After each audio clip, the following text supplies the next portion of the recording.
This is Ken Pyle with VOD TV. We're in Madelia, Minnesota, which is about 100 miles southwest of the Twin Cities, and we're with Everett Christensen. Everett, we interviewed him at the Minnesota Telecom Association, but now we're actually here in Madelia, and there's a bunch of great stories here, and I think they all center around community. So, Everett, we're standing in front of a movie theater, and when you came in the late 1980s, was kind of in a state of disrepair? It had been closed for 5 years until we took an option on it and reopened it.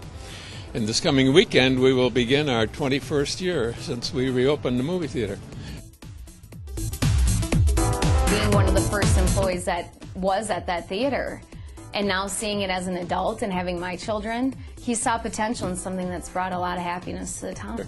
This summer, we replaced the marquee with new sockets that are the same as what originally put in there in 1938.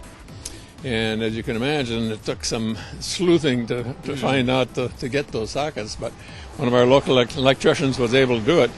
Well, and something else, because you're here in town, you created a business model for this theater that I don't think a movie mogul in Hollywood could consider. No, but that's because I don't have to make a living at it.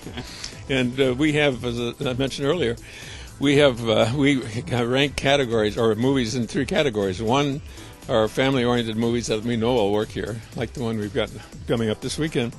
Two are ones that we think might work, and threes are violence and sex and R-rated movies that would not work here, and we don't show them.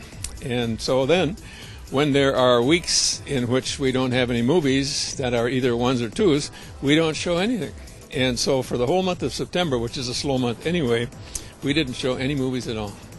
But now we'll be going back into the fall season, and it'll be rare that we don't have a movie on weekend. Well, and what's interesting, too, is it is not only a local draw when you do have the movies, it's a regional draw, it sounds like. Absolutely, yeah. Because of our pricing with the concessions and with the tickets, it's lower than anybody else around.